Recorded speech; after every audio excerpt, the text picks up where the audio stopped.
नहीं तो अनकरीब वो दिन है कि ये कोड़ी का कचरा बनेगी ये कौन। अगर इस हाल में रहे और इस हाल में रहना है तो यकीनन यकीनन यकीनन बोझ उठा के फेंक दिया जाएगा। अगर हमने अपने आप को नहीं बदला, अगर मुसलमानों ने कौम ने अपने आप को नहीं बदला, खाली बस तस्बीह घुमाओ, फतवे जान लो, फतवे पूछ लो, इल्म हासिल कर लो, लंबा जुब्बा चढ़ा दो, छोटी हा और बड़ी हा, छोटी शीन और बड़ी शीन कर लो, बस हो गए हम पक्के मुसलमान हो गए। अरे उठा के फेंक दिए जाएंगे, क्योंकि जो करने का काम है वो नहीं करा है। हम करने के काम को इतना अहमियत दी है कि उसको सबके ऊपर लाके रख दिया हमने। अल्लाह पाक हम सबकी हिफाजत फरमाए, कचरा बनने से, जी कोड़ी का कचरा बनने से हम सबकी हिफाजत फरमाए। इसका जिम्मेदार वो खुद होगा और उसकी अंधभक्ति होगी जो वो दुनियादार अकाबिरों से लगाए हुए हैं। अकाबिर ने कह दिया, हमारे मौल साहब ने कह दिया ना, बस बात खत्म, जैसे पत्थर की लकीर, जैसे अल्लाह और उसके रसूल ने कह दिया हो। अब ये अकाबिर अपने दुनिया के फायदे के लिए इसको सही इस्लाम बता रहा है, नहीं बता रहा है, गलत कर रहा है, उसको कुछ पता नहीं है, उसको कुछ पता नहीं अल्लाह क्या कहते हैं, रसूल क्या कहते हैं,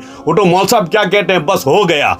अस्सलाम वालेकुम। जागो प्यारे जागो, चैन से सोना है तो अभी जाग जाओ। मुख्तसर सी तालीम कर लेते हैं। हज़रत जाबिर बिन अब्दुल्लाह रज़ियल्लाहु तआला अन्हु फरमाते हैं कि मैंने रसूलुल्लाह सल्लल्लाहु अलैहि वसल्लम को ये इरशाद फरमाते हुए सुना, तमाम अज़कार में सबसे अफजल जिक्र ला इलाहा इल्लल्लाह है और तमाम दुआओं में सबसे अफजल दुआ अल्हम्दुलिल्लाह है। फिर एक बार रिपीट कर रहा हूँ।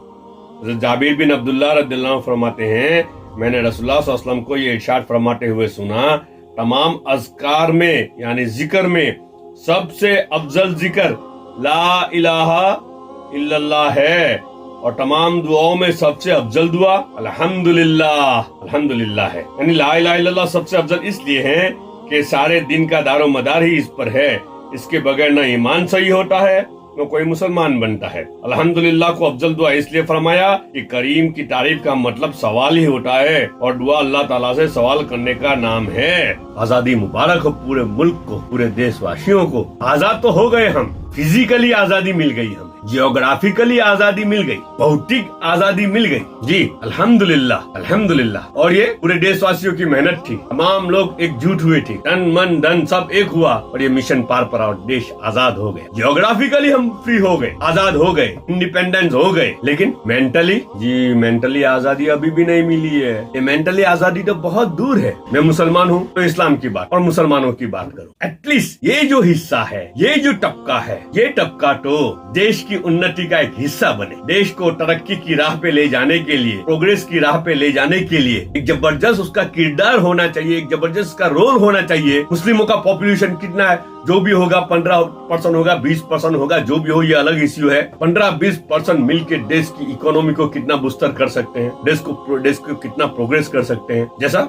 माजी में किया है। देशवासियों ने सर का ताज बनाया था, इस कौम को सर पे बिठाई थी जी, या मुगट लगाए थे, सर पे बिठाई थी इस कौम को देशवासियों ने, पूरे देशवासियों ने। लेकिन आहिस्ता आहिस्ता रफ्ता रफ्ता क्या हुआ, वो ताज ऐसा लगने लगा कि ये ताज तो बहुत वजनी है, ये हैवी है। आहिस्ता आहिस्ता क्या होने लगा, वो बोझ बनने लगा। तो फिर क्या होगा, बोझ बन जाता है तो, कोई चीज बोझ बन जाती है तो, बोझ बन जाती है तो फिर भाई बोझ को उतारो। ये कौम जिसने लोगों को राह हिदायत दिखाई, जिसने लोगों को जन्नत की राह दिखाई, जिस कौम ने लोगों को अपने पालनहार से, अपने माबूद से जोड़ा और लाखों करोड़ों की दुनिया आखिरत की खुशहाल बनाने का ये सबब बनी जो कौम, वही बोझ बन गई। अब आज का स्टैटिस्टिक देख लीजिए, इंडिया के हर 4 फकीर में से 1 फकीर मुसलमान। 3 साल पहले तकरीब एक न्यूज़पेपर का न्यूज था, पहले पेज पे था, फ्रंट पेज पे बोल्ड लाइन में था, उसको बोल्ड किया था, हाईलाइट किया था। मुंबई के जितने भिखारी है उसमें से 70% भिखारी मुसलमान है। यहाँ जाओ, गरीबों की बस्ती,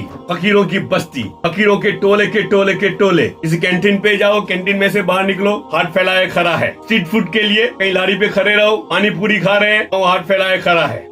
ये वो कौम है जिसको सर का ताज बनाया था और जो इस मुल्क के सर का ताज थी, आज हाथ फैला रही है। तो क्या करेगी, बोझ बनेगा, बोझ लगेगा कि नहीं, बोझ लगेगा कि नहीं। घर में 10 मेंबर है और कुछ मेंबर कमा रहे हैं और एक मेंबर हट्टा कट्टा है, हेल्थी है, टिप टॉप होके फर रहा है, सब कुछ है उसके पास, टैलेंट भी है, ये भी है, वो भी है, लेकिन बस पूरा दिन मांग रहा है, पैसा मांग रहा है घर में, इस काम के लिए पैसा दो, उस काम के लिए पैसा दो, मुझे ये चाहिए, मुझे ये फोन लाना है, मुझे वो गाड़ी लाना है, मुझे ये गाड़ी। कहाँ तक बर्दाश्त करेंगे आप, बगैर काम धंधा किए हुए वो करेगा। दिल पे हाथ रखो, दिल पे हाथ रखो। दिल पे हाथ रखो, अंध भक्ति की दुनिया से बाहर निकले। इमोशनल नहीं बनना है, इमोशनल नहीं बनना है। हमें तो भौतिक आजादी मिली है जी, मानसिक आजादी भी चाहिए। क्या करेंगे उसको? भाई उसको अलग करो, उसको क्या करो, उसको घर से अलग करो। कहाँ तक हम पालेंगे? तो फिर हमें फरियाद क्यों है? हमें फरियाद करने का कोई हक नहीं है। मुल्क से, हुकूमत से फरियाद का हमें कोई हक जी। बहुत सोचने की बात कह रहा हूँ। एक टेक्निकल बात बताऊं, इस्लाम तो ऐसा मजहब है कि जिसमें कोई गरीब न रहे, एक आदमी भी गरीब न रहे। ऐसा जबरदस्त ज़कात का सिस्टम इस्लाम को दिया गया है,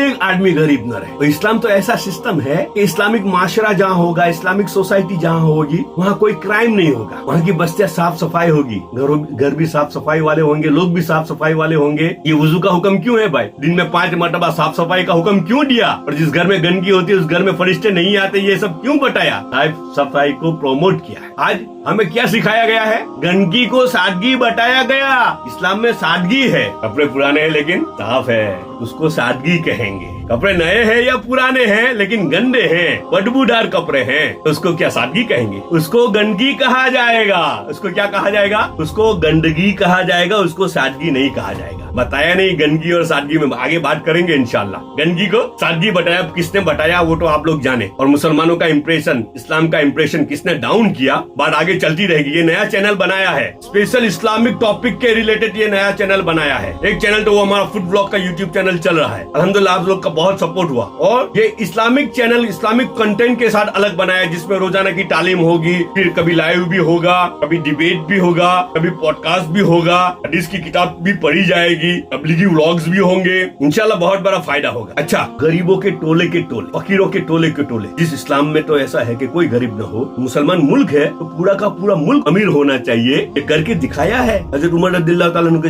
जमाने में पूरा मुल्क कोई ज़कात लेने वाला नहीं, मतलब सबके सब अमीर बन चुके। पड़ोस के मुल्क में भेजा कि यहाँ तो सब अमीर है, कोई ज़कात लेने वाला नहीं है। शाम वालों ने माल वापस भेजा, यहाँ भी कोई ज़कात लेने वाला नहीं। वहाँ से तीसरे मुल्क में गया और यहाँ एक बस्ती में 2-4 अमीर होते हैं और 50-60-70 घर लेने वाले होते। ये सब क्यों? ये इम्बैलेंसिंग क्यों? उनकी ज़कात कहाँ है? ज़कात तो उनके लिए थी ना। अमीर लोग ज़कात निकालते हैं और इतनी निकालते हैं, इतनी निकालते हैं। खाली ज़कात नहीं, उसके अलावा भी जो निकालते हैं माल अल्लाह की राह में, राह हक में, चैरिटी में, खैर में, इतना सब माल निकालते, आप चौंक जाओगे। और ज़कात तो इतनी निकल रही है, इतनी निकल रही है जितनी पहले कभी नहीं निकलती। लेकिन गरीबी और फकीरी मुसलमानों में और बेहाली और बदहाली इतनी है जितनी पहले कभी नहीं थी। ये सब क्यों? मानसिक गुलाम बनाया गया है हम सबको जी। एक मानसिक गुलामी का सिलेबस तैयार किया गया है कि लोगों को मानसिक गुलाम किस तरह बनाया जाए। इस मानसिक गुलामी से ये बाहर आए ही नहीं। यहाँ मुल्क आजाद हुआ और यहाँ सिस्टम शुरू हुई, और ये सिस्टम किसने शुरू की? नॉन मुस्लिम भाइयों ने शुरू की। नहीं नहीं नहीं नहीं नहीं नहीं नहीं नहीं नहीं, गलत फहमी है। हर बात में उनको टोकना, हर बात में उनको कोसना। अभी अपना भी तो सोचो, अभी अपने घर में भी तो देखो कि हमारे घर में गद्दार कौन है। खुद हमारे घर में कौन है जिसने घर को बेहाल किया है, जिसने घर को बंजर बनाया है। जो आलीशान घर था, जो सर का ताज था, उसको बंजर किसने किया? उसको बेहाल किसने किया? कभी अपने घर के अंदर भी तो देखो, अपने घर के अंदर मेंबर के अंदर भी तो हम देखें कि कौन है इसमें प्री प्लानिंग के साथ, खुफिया प्लानिंग के साथ जो घर को बेहाल कर रहा है। इंशाल्लाह जम के बात होगी, टेक्निकल एनालिसिस के साथ बात होगी, टेक्निकल प्रूफ के साथ बात होगी। इंशाल्लाह जमे रहिए। बहुत जल्द काम शुरू हो रहा है इस चैनल पे, बहुत जल्द काम शुरू हो रहा है। रोजाना की डेली तालीम भी होगी इंशाल्लाह। फज़ाइल अमाल, फज़ाइल सदक़ात, मुंतखब अहादीस की भी तालीम होगी। हफ्ता कुछ न कुछ बातें भी उसके साथ होती रहेगी इंशाल्लाह। अल्लाह हम सबको कहने सुनने से ज्यादा अमल की तौफीक अता फरमाए। फिर एक बार सबको, पूरे देशवासियों को आजादी का पर्व मुबारक, लेकिन मुसलमानों को गुलामी मुबारक जी। मुसलमानों को मानसिक गुलामी मुबारक, मानसिक गुलामी मुबारक, मानसिक गुलामी मुबारक। अल्लाह हम सबकी हिफाजत फरमाए।